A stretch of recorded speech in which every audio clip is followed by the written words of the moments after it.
प्रदेश के राज्यपाल श्रीमान राम नाईक जी, केंद्रीय मंत्रिपरिषद के मेरे साथी श्रीमान नितिन गडकरी जी, श्रीमान डॉक्टर हर्षवर्धन जी, श्रीमान जनरल वीके सिंह जी, इसी क्षेत्र के प्रतिनिधि श्रीमान डॉक्टर महेश शर्मा जी, श्रीमान पी राधाकृष्णन जी, राज्य सरकार में मंत्री श्रीमान शाहिद मंजूर जी,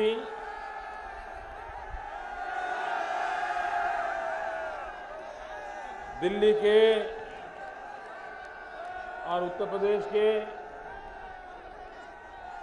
सभी सांसद महोदय और विशाल संख्या में पधारे हुए प्यारे भाइयों और बहनों,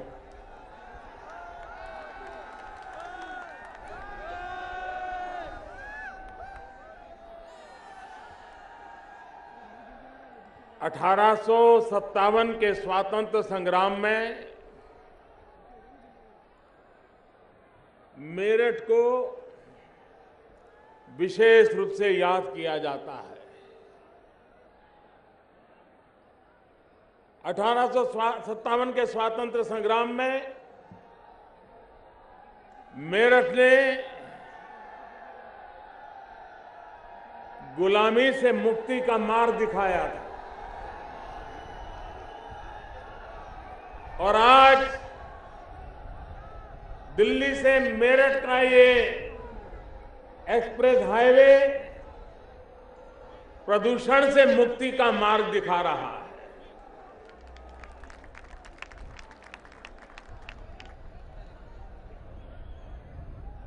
बदलते हुए वक्त में रफ्तार रुकने वाली नहीं है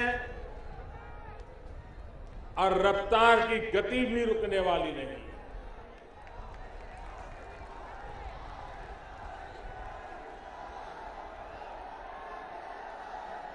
जब ये निश्चित है कि रफ्तार तेज होने वाली है,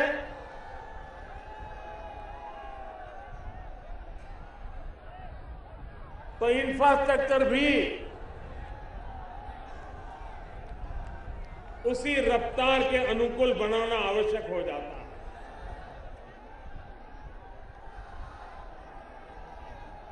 आज से 20 साल 30 साल पहले अगर गांव में किसी किसान से बात होती थी तो गांव के लोग क्या कहते थे? वो कहते थे, साहब इस बार अगर सूखे का कोई काम निकलता है तो हमारी तरफ काम शुरू करवाइए और कम से कम हमारे यहां मिट्टी का काम करवा दीजिए ताकि आने जाने के लिए रास्ते के नाते वो उपयोग में आ जाए। 25-30 साल पहले हमारे देश का गांव का व्यक्ति सिर्फ 2 गांव के बीच मिट्टी का काम करवाने के लिए मांग करता था ताकि आने जाने की सुविधा हो, मिट्टी लग जाए तो काम चल जाए। लेकिन आज 25-30 साल के भीतर गांव का व्यक्ति भी आता है तो कहता है, साहब पक्की सड़क नहीं कह रहा है, वो कह रहा है हमारे यहां पेवर रोड लगाइए, पेवर रोड लगाइए। उसको पक्की सड़क से भी संतोष नहीं है, उसे सिंगल लाइन सड़क से भी संतोष नहीं है, उसे डबल लाइन चाहिए, 4 लाइन चाहिए, पेवर रोड चाहिए। गांव का इंसान भी इस बात को भली भांति समझता है कि अगर विकास की यात्रा के साथ जुड़ना है तो मुझे सबसे पहले मेरे गांव को सड़क से जोड़ना है, अच्छी सड़क से जोड़ना है, तेज गति से दौड़ने वाला रास्ता चाहिए मुझे। जो बात गांव के सामान्य व्यक्ति को भी समझ आती है, जो सपना देश गांव का इंसान भी देखता है, उस सपने को पूरा करने की दिशा में अटल बिहारी वाजपेयी जी ने दो महत्वपूर्ण बातों की शुरुआत की थी। इंफ्रास्ट्रक्चर की दुनिया में भारत को नई ऊंचाइयों पर ले जाने के लिए जब श्रीमान अटल बिहारी वाजपेयी जी देश के प्रधानमंत्री थे, उन्होंने दो महत्वपूर्ण चीजों को आरंभ किया था।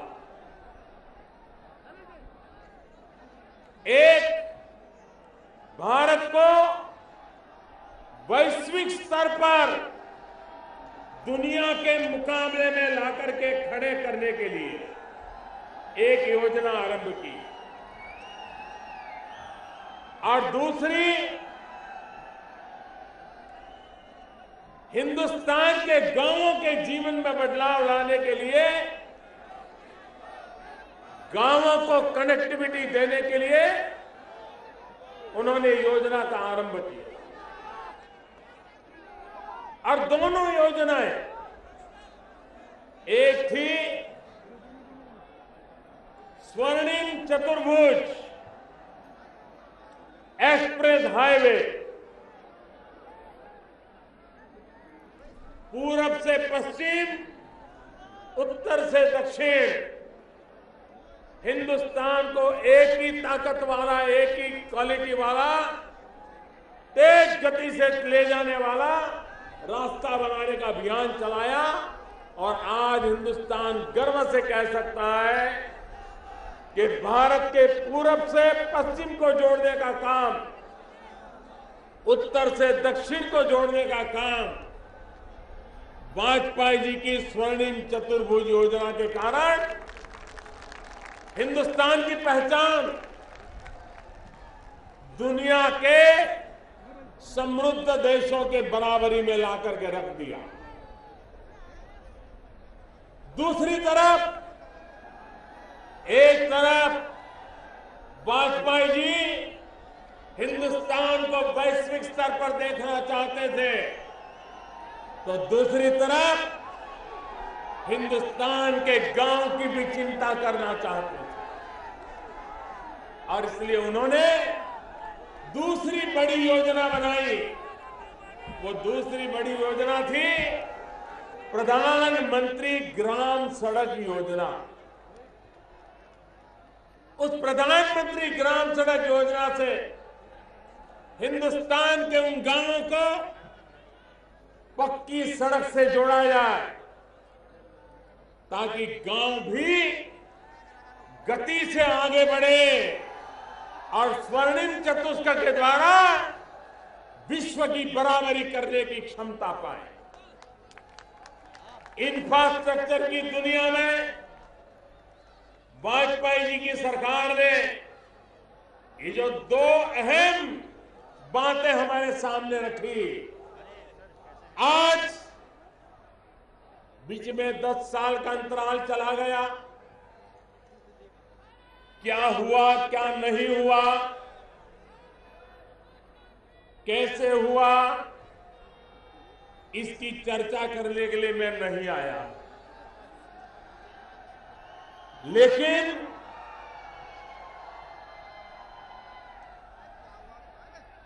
जो गति वाजपेयी जी ने दी थी, उस गति को आगे बढ़ाना, देश को इंफ्रास्ट्रक्चर की नई ऊंचाइयों पर ले जाना,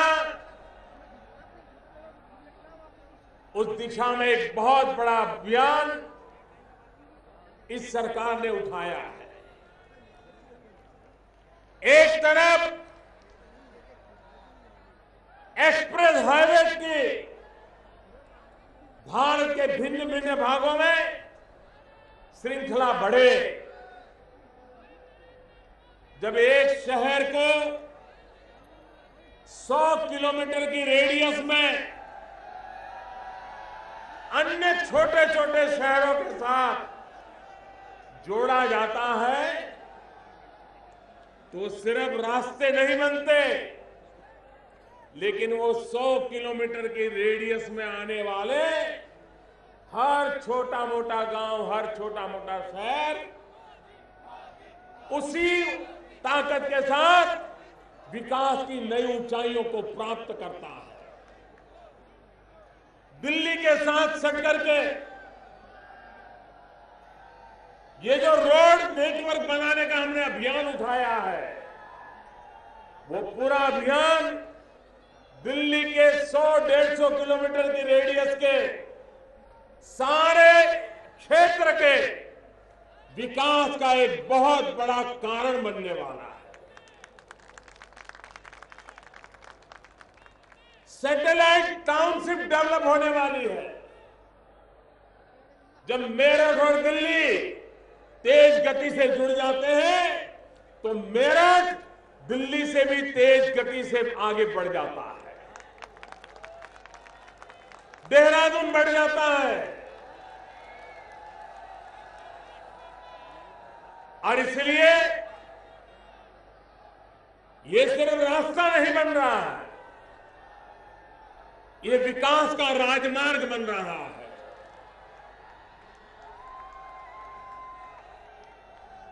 पश्चिमी उत्तर प्रदेश के विकास में ये योजनाएं बहुत बड़ी ताकत के रूप में उभर करके आने वाली है। अभी नीतीश जी बता रहे थे, जो केदारनाथ में भयंकर आपत्ति आई, देश और विदेश के यात्री बेमौत मर गए।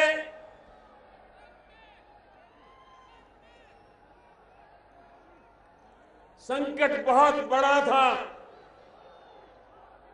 लेकिन क्या संकट को अवसर में भी पलटा जा सकता है? मेरी सरकार का स्वभाव है हर संकट को भी अवसर में पलट देना। और इसलिए हमने जो केदारनाथ की हादसा हुआ था, आने वाले दिनों में हिंदुस्तान और दुनिया से 4 धाम की यात्रा करने वाले लोगों के लिए भविष्य में कोई संकट न आए, ऐसी व्यवस्था विकसित करने की दिशा में आगे बढ़ना चाहिए। और इसलिए हरिद्वार हो, ऋषिकेश हो, गंगोत्री यमुनोत्री हो, बद्रीनाथ केदारनाथ हो, इसको आधुनिक मार्ग से और ऑल वेदर रोड के हिसाब से तैयार करने की दिशा में हमने बीड़ा उठाया है। और उसके कारण उत्तराखंड का विकास भी उत्तराखंड के जन्म से अब तक नहीं हुआ, उससे तेज गति से बढ़ने वाला है। और देश भर के यात्रियों के लिए वो एक नई सुविधा का कारण बनने वाला है। आज हमारे देश में जो मध्यम वर्ग और उच्च मध्यम वर्ग के नागरिक हैं, उन परिवारों में वीकेंड के कार्यक्रम बनते हैं। वीकेंड में आउटिंग करने का कार्यक्रम बनता है, या वीकेंड में यार दोस्तों को घर पे बुलाने का कार्यक्रम बनता है। धीरे धीरे बड़े शहरों में मध्यम वर्ग और उच्च मध्यम वर्ग में वीकेंड में 2 दिन के लिए परिवार के साथ कहीं न कहीं जाना, ये धीरे धीरे एक पारिवारिक जीवन का हिस्सा बनता जा रहा है। लेकिन वह कहां दूर तो नहीं जा सकते, अगर एक बार दिल्ली के बाहर 100-150 किलोमीटर जाने के लिए अगर अच्छा से अच्छा नेटवर्क मिल जाता है, अच्छे से अच्छे रास्ते मिल जाते हैं, तो दिल्ली से जो मध्यम वर्ग का, उच्च मध्यम वर्ग के करोड़ों नागरिक हैं, जिनको बाहर जाने का मन करता है, ये जो छोटे छोटे शहर है उनके नागरिक, उनको बाहर जाने का मन करता है, ये व्यवस्था उनके काम आएगी और उसके कारण वीकेंड टूरिज्म एक नया व्यवसाय विकसित होगा इस इलाके में। नौजवानों के रोजगार के लिए एक नया अवसर प्रदान करेगा। एक रात के लिए, 2 रात के लिए बाहर जाएं, अच्छी सुविधा मिल जाए, परिवार के लोग जाना पसंद करेंगे। और ये रास्ते जब बनते हैं तो ये सुविधाएं काम आती हैं। आने वाले दिनों में अब जब रोड इंफ्रास्ट्रक्चर बनता है तो रोजगार की संभावनाएं भी बढ़ती है। अब करीब करीब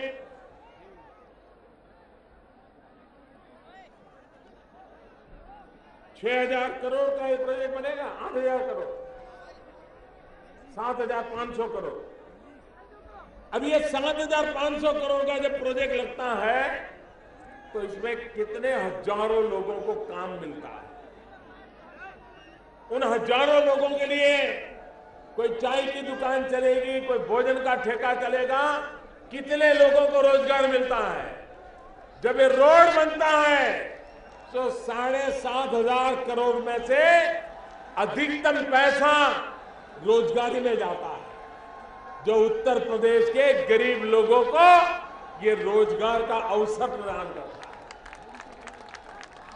मशीन में या मटेरियल में उतना रुपया नहीं लगता है जितना कि मजदूरी में लगता है।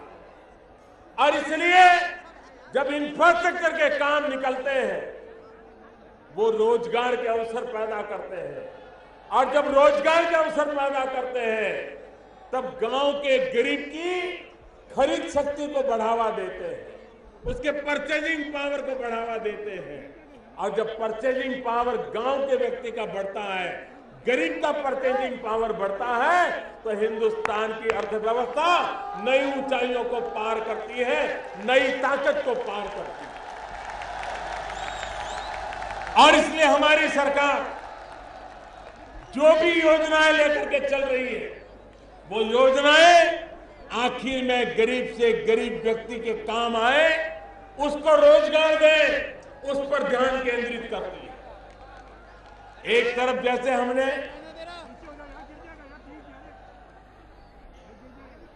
ये रास्तों के नेटवर्क पर काम तेज गति से आगे बढ़ाया है, वैसा ही दूसरा बड़ा काम उठाया है प्रधानमंत्री कृषि सिंचाई योजना। हमारी जितनी कृषि की योजनाएं हैं उन सबको एक बार रिव्यू किया जाए, 100% पोटेंशियल का यूज कैसे हो, जितने किलोमीटर पानी पहुंचाने का योजना में विचार हुआ था, अगर वो नहीं पहुंचता है तो कैसे पहुंचाया जाए, आखिरी खेत तक जितने क्वांटम में पानी मिलना चाहिए वो कैसे मिले,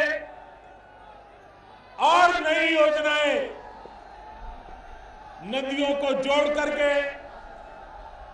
पूरे देश में पानी का ऐसा नेटवर्क खड़ा करने का सपना है ताकि हमारे देश के किसान को कभी बरसात का इंतजार न करना पड़े और बारिश न आए तो आत्महत्या करने के लिए उसको मजबूर न होना पड़े।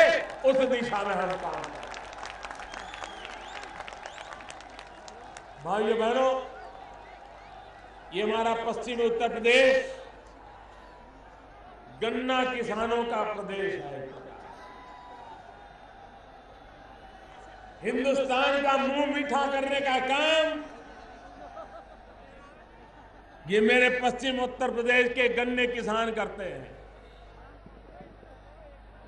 लेकिन हमने देखा है कि जब दुनिया के बाजार में चीनी का दाम टूट जाता है तो मेरे गन्ना के किसानों का कमर टूट जाती है। और फिर सरकारें क्या करती हैं, चलो इस बार इतना ले लो यार, काम निकाल दो, और गन्ना किसानों के पैसे बाकी के बाकी रह जाते हैं। क्या उसके रास्ते नहीं खोजे जा सकते? क्या चीनी का दाम गिर जाएगा तो मेरे किसान की हालत भी गिर जाएगी क्या? हमने एक बड़ा बीड़ा उठाया है। हमने कहा दुनिया के बाजार में अगर चीनी का दाम गिर भी जाए तो भी किसान को खड़ा रखा जा सकता है, और इसलिए हमने एक काम किया है।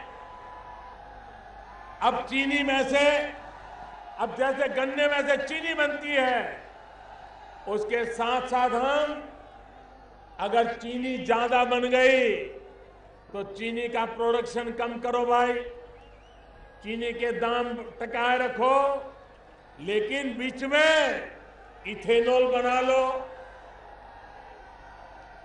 चीनी मत बनने दो।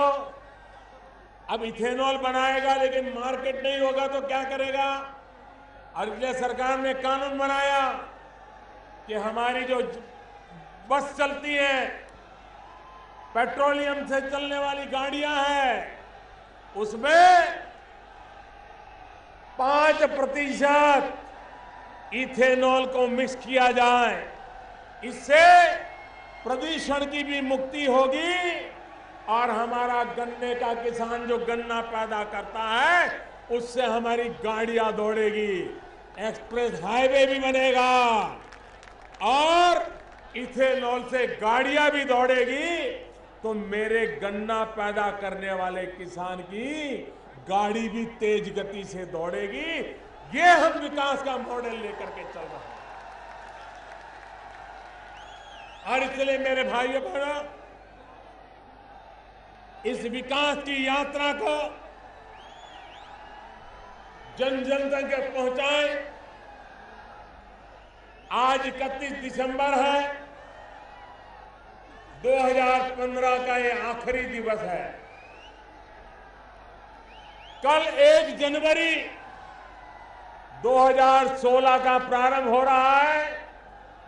मेरी तरफ से आप सबको नववर्ष की बहुत बहुत शुभकामनाएं हैं।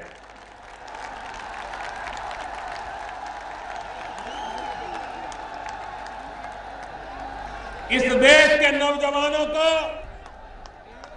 नववर्ष में एक अद्भुत तोहफा हम देने जा रहे हैं, एक अद्भुत सौगात देने जा रहे हैं। वो ऐसी सौगात है जो मेरे नौजवान को भ्रष्टाचार से मुक्ति दिलाती है। वो ऐसी सौगात है जो मेरे देश के नौजवान को किसी के आश्रित बनने के लिए मजबूर करने से मुक्ति दिलाती है।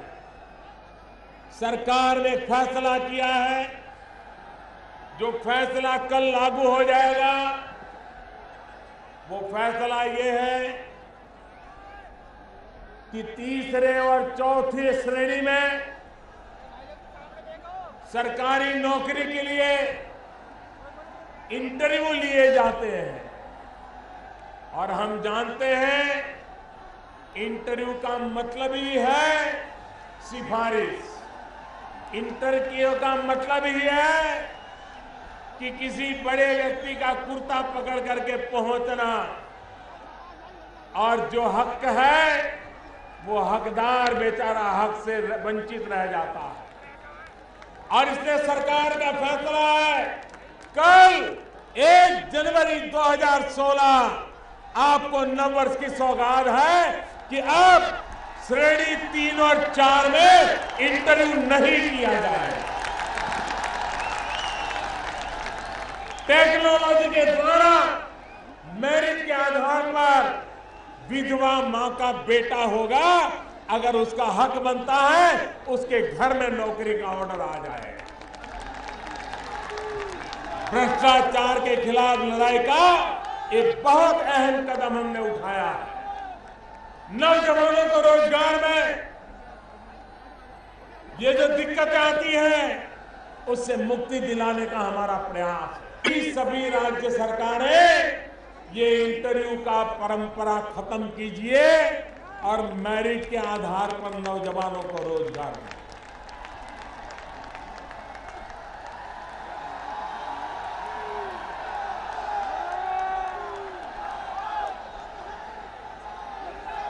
नोएडा के मेरे प्यारे भाइयों बहनों, कभी नोएडा वालों को याद नहीं रहता है कि वो उत्तर प्रदेश के नागरिक हैं। उनको तो कभी कभी लगता है कि वो दिल्ली वाले हैं, वो भूल जाते हैं। भाइयों बहनों, मैं नहीं भूलता हूं, आपको पता रहना चाहिए मैं उत्तर प्रदेश का एमपी हूं, मैं भी उत्तर प्रदेश का हूं। और इस प्रदेश ने मुझे जो प्यार दिया है वो प्यार मुझे काम करने की प्रेरणा भी देता है, एक नई ऊर्जा देता है, नई ताकत देता है। और उत्तर प्रदेश के एमपी के नाते भी मैं उत्तर प्रदेश के मुख्यमंत्री जी को विशेष आग्रह करता हूं कि आप भी श्रेणी और 3 और 4 में जो इंटरव्यू का परंपरा है वो उत्तर प्रदेश में समाप्त कर दीजिए। उत्तर प्रदेश के नौजवानों को मेरिट के आधार पर रोजगार का अवसर उपलब्ध कराने के लिए आप व्यवस्था कीजिए।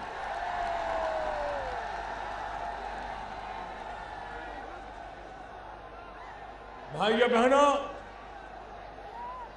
हमारी सरकार गरीबों के लिए एक के बाद एक अनेक कदम उठाने के लिए कोशिश कर रही है। कुछ पुराने कानून हैं जो गरीबों की भलाई के लिए, देश के आर्थिक विकास के लिए अब बहुत पुराने हो गए। कई बाबतों में नए कानून बनाना जरूरी हो गया है, लेकिन ये देश का दुर्भाग्य है कि भारत की संसद जहां कानून बनते हैं अब उस संसद को चलने नहीं दिया जाता। जिनको जनता ने ठुकरा दिया उन्होंने अब संसद को बांध में लिया हुआ है, वे संसद को चलने नहीं देते। मैं खास करके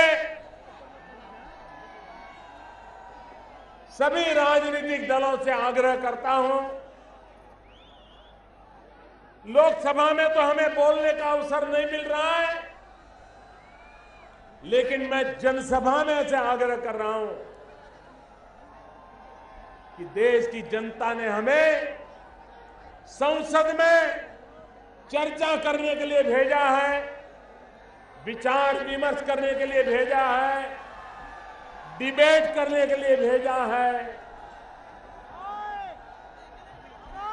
मिल बैठ करके निर्णय करने के लिए भेजा है। हमारी जिम्मेवारी है जनता ने हमें जिस काम के लिए भेजा है उसको प्राथमिकता देना, उसको पूरा करना। विशेष करके उनकी जिम्मेवारी ज्यादा है जिन्होंने 50-60 साल तक इस देश पर राज किया।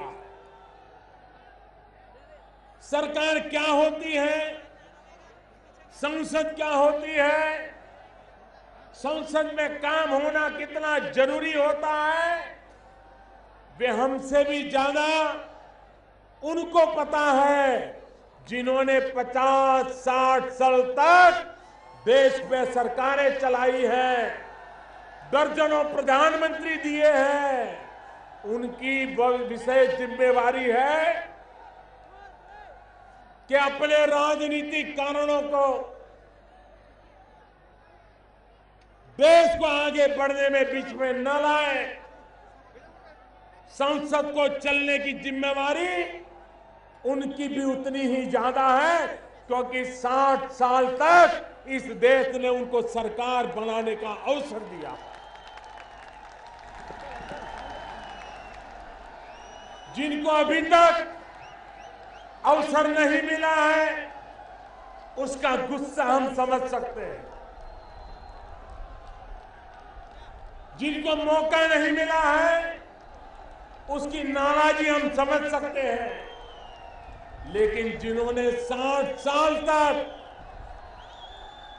देश में हर प्रकार की सत्ता का उपभोग किया है, उनको संसद को बर्बाद करने का अधिकार नहीं है, संसद को रोकने का अधिकार नहीं है। आज 2015 समाप्त हो रही है। मैं विशेष करके उनसे आग्रह करता हूं कि कल 1 जनवरी नई साल है। आप जब नया वर्ष मना रहे हो तो एक संकल्प ये भी कर लो कि आप 2016 के से अब संसद में रुकावटें नहीं डालोगे, संसद को चलने दोगे, देश को आगे बढ़ने दोगे, देश के गरीबों की भलाई के निर्णय करने दोगे, देश के नौजवानों को रोजगार के अवसर के लिए काम करने दोगे। ये अगर हम संकल्प करेंगे तो देश नई ऊंचाइयों को प्राप्त करेगा। मैं फिर एक बार आप सबका हृदय से अभिनंदन करता हूं। और ये रोड पश्चिम उत्तर प्रदेश की विकास की एक नई गाथा को आरंभ कर रहा है। मैं उत्तर प्रदेश के नागरिकों को भी शुभकामनाएं देता हूं। बहुत बहुत धन्यवाद।